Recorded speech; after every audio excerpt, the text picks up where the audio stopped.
Je me retrouve à la Maison L'Arc-en-Ciel. C'est dans le cadre de la Semaine québécoise des handicapés du 1er au 7 juin. Et j'ai le plaisir d'être en compagnie de la présidente, la sympathique, la charmante, oui, je pourrais en mettre d'autres, France Roy. Bonjour. Bonjour, Michel. France, ça fait tellement longtemps qu'on se connaît. C'est vrai, c'est vrai. Je pense que ça pourrait remonter au temps où tu travaillais chez Lemieux et Proulx. Oui. Pour les gens qui s'en souviennent, là. Oui. Puis, je suis sûre qu'il y en a beaucoup qui s'en souviennent encore. Oui. Oui. Mais moi, c'est le souvenir que je me souviens. Puis après ça, ta belle boutique au coin de la gare. C'est ça. Que tu as eu pendant combien d'années? 20 ans. France, maintenant, tu es présidente de la Maison L'Arc-en-Ciel. Oui. Du conseil d'administration. Oui, effectivement. Et c'est la semaine des handicapés semaine québécoise, pardon, des handicapés du 1er juin au 7 juin. Bon, oui. On le sait maintenant, tu souffres d'un handicap. Bon, tu as de la difficulté à te déplacer. Oui. D'où c'est venu? Comment c'est apparu? Parce que tu as toujours été une femme très... Oui. Qui se déplaçait tellement facilement parce qu'on te voyait partout dans des conseils d'administration, impliqués dans différentes activités. Qu'est-ce qui s'est passé? C'est, étant jeune, ils ont diagnostiqué une scoliose. Donc, une scoliose, c'est une déviation de la colonne vertébrale. Jusque-là, ça va, on peut remédier. Ils m'ont installé une tige à longueur de la colonne et j'ai fait de ma vie comme ça. Parce que chez nous, on était 2 filles, puis on avait toutes les 2 des scolioses, ce qui était quand même rare. Et heureusement, on a eu le privilège d'avoir des parents qui ont pu nous faire soigner à l'époque, parce qu'il n'y avait pas d'assurance maladie, bon, etc. Et avec les années, c'est devenu un problème neurologique. C'est-à-dire que le cervelet a été attaqué, donc plus d'équilibre. Et ça en est venu avec 2 opérations majeures au cervelet. Ils ont même enlevé le méninge, fait que c'est sûr que je ne mourrais pas d'une méningite, j'ai plus de méninge. Côté-là, c'est réglé. Ça élimine un problème. C'est ça. Et malheureusement, j'ai plus du tout d'équilibre, du tout. Et de la difficulté à me déplacer de plus en plus. Puis avec la pandémie, ben ça n'a pas aidé, mon cher Michel, parce que... Fais pas d'exercice? J'ai ça.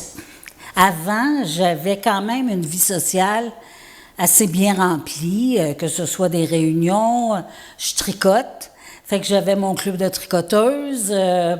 En tout cas, tu sais, j'avais plusieurs activités, me faire coiffer, aller manger au restaurant.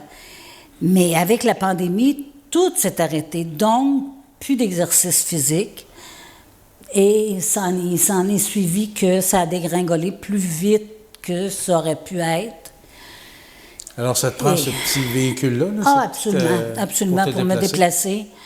Puis ça, c'est pour mes sorties propres. Parce qu'à la maison, j'ai une grosse 4 roues, là. OK. La grosse Cadillac 4 roues, là, mais ça, c'est parce que c'est plus léger à embarquer dans une voiture. Puis tu vois, dans un an, l'année passée, je marchais quand même pas bien, là, mais assez bien. J'étais capable de me rendre à mon auto, d'embarquer ma marchette dans l'auto et de la débarquer dans l'auto. Maintenant, je suis plus capable. Tu sais, ça me prend de l'aide tout le temps. Et j'ai même de l'aide du CLSC maintenant à la maison à tous les jours, qui viennent m'aider à faire ma toilette le matin, à m'habiller. Et c'est la même chose le soir. Donc, ça a dégringolé là, vraiment vite. Comment on vit ça? Une pandémie, quand justement on a de la difficulté à se déplacer, est-ce que, bon, tu l'as dit, la pandémie a peut-être accéléré un peu le handicap, mais comment on vit ça, une pandémie, quand on peut pas se déplacer comme on veut? On vit ça, je suis certaine que tout le monde, ça n'a pas été facile pour personne. Donc, pour une personne handicapée, c'est encore moins facile. moi, je suis une personne très optimiste, puis c'est pas une question de courage. Tu sais, des fois, les gens vont me dire oh, France, que t'es courageuse. Non, non. Je suis faite comme ça. Tu sais, j'ai essayé de faire des dépressions, ça n'a pas marché. Fait que c'est plus optimiste que ça, là, tu meurs. On ne regarde pas de ce côté-là. Non, absolument pas. Mais je me trouve chanceuse parce que je suis tellement bien entourée. Je suis bien entourée. Je regarde ma petite Madame Bernier qui vient chez nous à tous les lundis depuis 35 ans. Avant, elle était à temps plein, puis avec le temps, ben, en tout cas, aujourd'hui, elle m'aide encore. J'ai la chance d'avoir un chalet. Je déménage lundi à mon chalet, dans un endroit paradisiaque. Donc, je vais retrouver là, la nature. J'ai beaucoup d'amis. Ça, c'est important.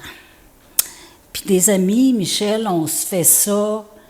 C'est nous autres qui cultivent ça, hein, les amitiés. Fait que j'ai beaucoup d'amis qui sont là pour m'aider. Puis, ça fait que puis quand mon mari est décédé, je ne sais pas, il m'a laissé ça comme héritage, je pense bien.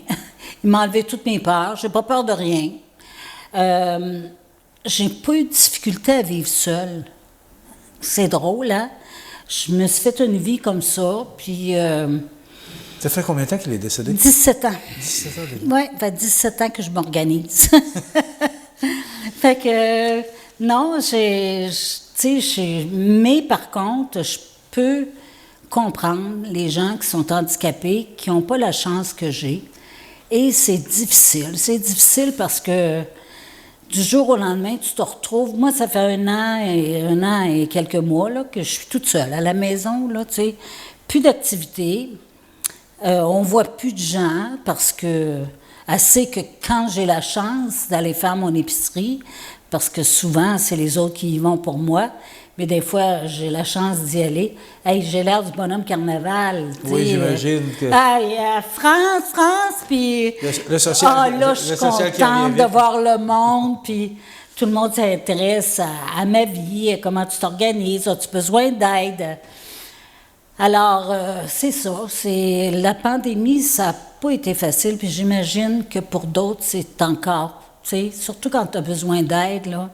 Puis je pense souvent aux familles d'accueil, aux familles naturelles qui vivent avec des gens qui ont un handicap, que ce soit physique ou intellectuel, puis que là, ils ne peuvent plus compter sur le répit qu'offrait la Maison L'Arc-en-Ciel, parce qu'avec les mesures sanitaires, on ne peut pas prendre le nombre de personnes qu'on avait avant. Donc, ils sont 24 heures sur 24, 7 jours par semaine, à ne pas avoir de répit comme il y avait avant, que ce soit un après-midi ou une fin de semaine. Alors, eux autres, là, ils sont dans mes pensées, tu ne peux pas savoir comment. On va avoir une pensée pour eux. Ah oui. France, le temps passe rapidement. Oui. Je voudrais parler, parce que c'est un point, je pense, qui est très important pour toi. C'est l'inaccessibilité. Oui. L'inaccessibilité, oui, Oui. des commerces pour les Oui. handicapés, Oui. les personnes handicapées. C'est un problème à Montmagny parce que, bon, tu parlais de stationnement, on jasait un peu avant l'entrevue, là. Oui. Les stationnements pour handicapés sont très rares au centre-ville. Bien, il n'y en a pas. C'est pas compliqué, il n'y en a pas. Il y en a un qui est... J'espère, M. le maire, que vous m'entendez, là, que vous allez regarder l'émission. Le message va passer, je le reçois mardi. Alors, bon, OK. Oui. Il y a un stationnement pour handicapés que je connais, puis je pense que je suis correcte aussi dans... il est tout près de la bibliothèque. Alors, dans ma condition, moi, il faut que je me trouve un stationnement. Je viens pour rentrer dans les magasins, c'est sûr que c'est difficile. Puis moi, pour en avoir eu un commerce, c'est difficile de faire parce que souvent nos commerces sont sur le trottoir. Tu peux pas faire de pente, tu peux pas... Ça, je le comprends très, très bien que les gens, ils dépenseront pas d'argent pour 2-3 chaises roulantes ou 2-3 marchettes qui vont dans leur commerce.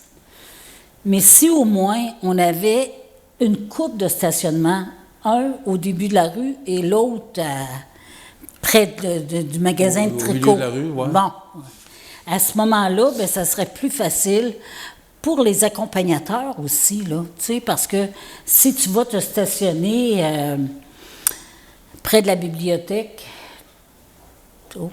puis que tu as affaire, je sais pas, moi, chez Annie, tiens, chez Double Pas, bien, à ce moment-là, ça fait une bonne distance à pousser la marchette ou à déplacer. Mais dans le cadre de la Semaine québécoise des handicapés, c'est une suggestion Oui. qu'on pourrait faire. Parce que Ouais. moi, ça fait des années que je suis dans le monde des communications. Ouais. Et je me souviens pas que ça ait déjà été abordé, ce sujet-là. En tout cas, Je ne sais pas. J'en ai pas entendu parler. Ouais. Oui, il y en a un avant la bibliothèque, mais ça fait loin si on veut aller chez Bureautique Ben, Côte-Sud. c'est ça, exactement. Puis, ça fait très loin. Tu sais, moi, je disais, avant, il y avait un stationnement qui était juste le petit magasin de tricot, de laine. Ils ont enlevé ce stationnement-là. Je ne sais pas pourquoi. Moi, je dis, remettez-le, puis mettez-le handicapé. Parce que beaucoup de monde tricote rendu à mon âge, là, puis c'est redevenu une mode. Alors, mettez-le. Il était en avant du magasin? Oui, OK. puis ils l'ont enlevé. Alors, C'est sûr que ça passe serré, là. On parle justement entre chez MDM là, et cette rue-là qu'on appelle la Samadoire, je pense. Ouais, c'est ça, ouais, Samadoire. ouais. On parle d'inaccessibilité, on parle de Semaine des Québécoises des handicapés. Et là, on sait que le fait que tu sois président du conseil d'administration de la Maison de l'Arc-en-Ciel, d'abord, moi, je suis très heureux de te voir à ce poste parce que qui de mieux pour conseiller une femme d'affaires, également une personne qui vit un handicap, donc bien placée pour comprendre puis aider aussi le directeur qui est en poste actuellement, Jean-Pierre Romagnan, parce qu'il y a un projet d'agrandissement. Absolument. Et s'il y a un projet d'agrandissement, c'est parce qu'il y a une demande. Oui. On est la seule endroit entre Lévis et Rivière-du-Loup où les familles peuvent avoir du répit. C'est la seule maison de répit entre Lévis et Rivière-du-Loup. Donc, c'est sûr qu'on manque de place. Les chambres qu'on a étaient prévues pour une personne. Souvent, on est obligé d'en mettre 2, ce qui n'est pas tout le temps correct parce que il y en a qui ont des difficultés à dormir, etc. Bon. Alors, on a un projet d'agrandissement qui serait formidable. On ajouterait 9 nouvelles chambres. Et c'est sur le point, on est en appel d'offres présentement et on va partir en campagne de financement. La campagne de financement va débuter bientôt. Si on a retardé la campagne de financement, c'est parce que, justement, il fallait attendre que le gouvernement nous donne son appui monétairement. Mais on sait qu'il faut toujours aller chercher de l'argent dans le milieu. Puis, je sais que c'est facile d'aller chercher des sous si on fait une campagne de financement pour l'hôpital, la Maison d'Hélène. Les gens y croient, ils la connaissent. Mais l'arc-en-ciel, là, je vais dire qu'il y a bien du monde qui ne connaissent pas encore, qui connaissent pas l'arc-en-ciel, qui ne connaissent pas les services de l'arc-en-ciel. Puis là, j'espère que je parle à toutes les maires des 2 MRC, Lilette Montmagny. On va avoir besoin de toutes ces municipalités-là. Peu importe si vous en avez un qui vient à l'Arc-en-Ciel ou 2, c'est un service à rendre à une belle population. Je ne savais pas que c'était la seule maison de Lévis à Rivière-du-Loup, mais on voit que, justement, par son occupation, on voit qu'il y a beaucoup de monde qui viennent d'ici. Alors, ce projet-là, je pense que ça fait longtemps qu'on en parle. Ça fait 4 ans. Oui. Et là, je pense qu'on commence à voir le bout du tunnel. C'est ça. On parle beaucoup de tunnels, c'est ici. Il y a une lumière au bout du tunnel. Alors, on va espérer, puis on va... De toute façon, France, tu vas nous revenir pour nous parler justement de cette campagne de financement. Ça va me faire plaisir. On sera toujours heureux de te recevoir. Merci d'avoir accepté notre invitation. Ça m'a fait plaisir, Michel. Je pense qu'avec tous les projets avec la Maison de l'Arc-en-Ciel, on voulait justement te recevoir pour souligner cette semaine si importante qui est la semaine. En passant, On fait, et de plus en plus à CMA-TV, on parle beaucoup de la Maison de l'Arc-en-Ciel. Oui. On parle beaucoup de thématiques, l'autisme.